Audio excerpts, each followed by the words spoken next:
Hi friends, అందరికి నమస్తే. ఈ వీడియోలో మనం degree first year Telugu new syllabus very important list అయితే మనం చూస్తున్నాము ఫర్ ఆల్ యూనివర్సిటీకి సంబంధించి. సో విభాగం ఆకు సంబంధించి ఏముంటాయి, విభాగం ఆకు సంబంధించి ఏముంటాయి అనేది క్లియర్గా తెలుసుకుందాం. Very important list. ఇది ఎప్పటికైనా సరిపోతుంది, ఇంకా బుక్ మారే వరకు ఇది సరిపోతుంది. అలాగే వీటికి సంబంధించి ఆన్సర్స్ కూడా నేను క్లియర్గా మీకు చూపిస్తూ వీడియో ఎక్స్ప్లెయిన్ చేస్తాను, విత్ ఆన్సర్స్తో ఎక్స్ప్లెయిన్ చేస్తాను. దయచేసి మీ ఫ్రెండ్స్ అండ్ వాళ్ళకి షేర్ చేయండి, ఎందుకంటే చాలామంది కాలేజెస్కి వెళ్ళక సఫర్ అవుతూ ఉంటారు టీచర్స్ లేక. ఖచ్చితంగా ఫాలో అవ్వండి, సబ్స్క్రైబ్ చేయండి, అలాగే స్కిప్ చేయకుండా చూడండి, కనీసం ఒక్కరికైనా షేర్ చేయండి. సో ఆ విభాగంలో మళ్ళీ చెప్తున్నాను, వెరీ ఇంపార్టెంట్ లిస్ట్ ఇది for all universities. New syllabus degree first sem Telugu. Okay, so ఆ విభాగంలో కింది ప్రశ్నలో ఏవైనా 5 ప్రశ్నలకు సమాధానం రాయండి. సో దీంట్లో ఛాయిసెస్ ఉంటాయి, ఆ విభాగం కానీ అంటే పార్ట్ ఏ పార్ట్ బిలో ఖచ్చితంగా ఛాయిసెస్ ఉంటాయి, ఇంటర్నల్ ఛాయిస్ ఉంటాయి.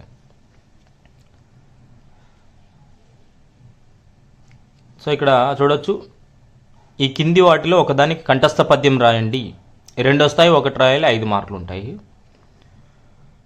దీంట్లో ఇంపార్టెంట్ నేను సెలెక్ట్ చేశాను, చూసుకోవచ్చు మీరు. రాజనీతి నెట్ లెసన్లో బహుధన ధాన్య అనేది వదలక, తర్వాత 3వది ఉత్తమ మధ్యమాధమ అనే ఈ పద్యాలని మనం చాలా ఇంపార్టెంట్గా భావించవచ్చు.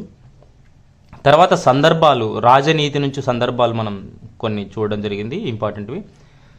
సో ఇవి 2 వస్తాయి, 2 రాయాలి, 5 మార్కులు ఉంటాయి. కృతము దలంచి ప్రాణముల్ విడుతురనిన్, రుణములిత్తే యుత్తమ బుద్ధిన్, వార్తయందు జగము వర్ధిల్లుతున్నది. సో ఇవి సందర్భాలు.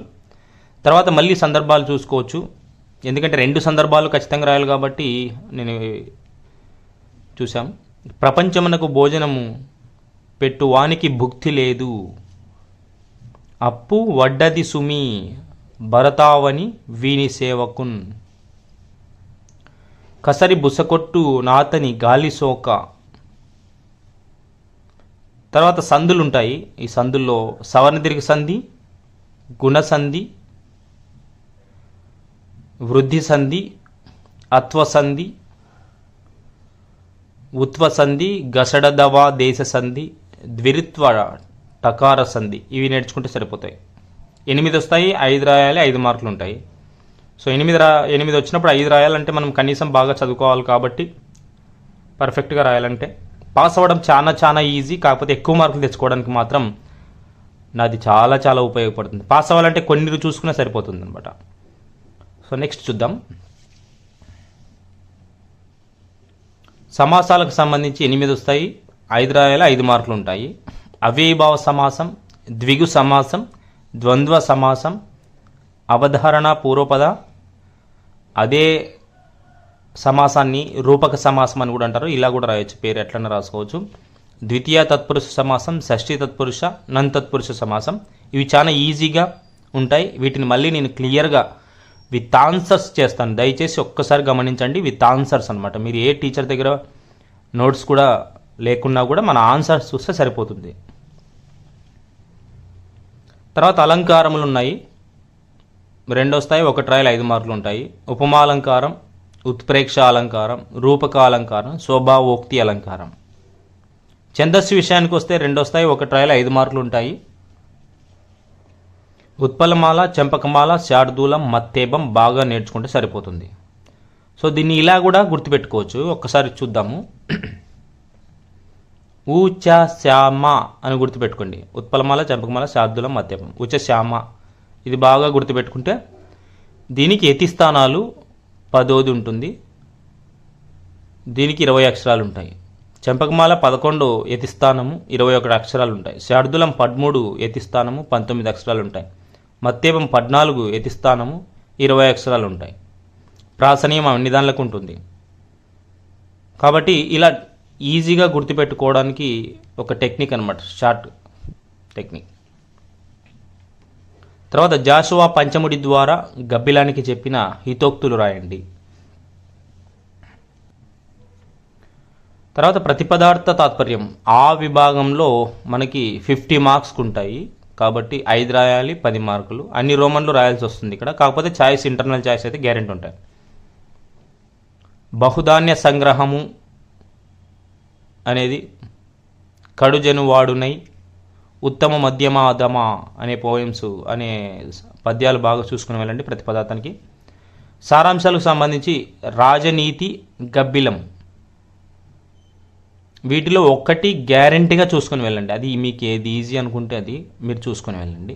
ఒక్కటి చాలు, దీంట్లో ఒక్కటి చదివినా సరిపోతుంది. తర్వాత మళ్ళీ సారాంశ ప్రశ్నలే వస్తాయి కాబట్టి అలరాస పుట్టిల్లు సందేశం లేదా సత్యవతి పాత్ర ఈ రెండు చదువుకోండి. అలరాస పుట్టిల్లు నుంచి సందేశం ఏముంది లేదా సత్యవతి పాత్ర ఎలా ఉంటుంది.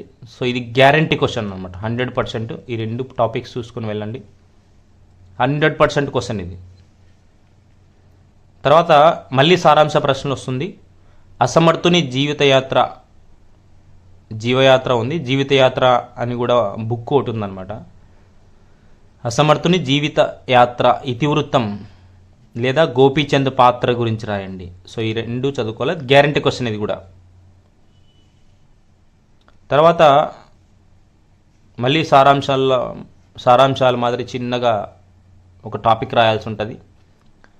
తిరుమల రామచంద్ర గురించి, వేటూరి ప్రభాకర శాస్త్రి గురించి, మాలవల్లి రామకృష్ణ గురించి రాయండి అని అడిగే అవకాశం ఎక్కువ ఉంది. సో దీనికి సంబంధించి ఈ 3 టాపిక్స్ చదువుకుంటే ఒక టాపిక్ రావడానికి అవకాశం ఉంటుంది.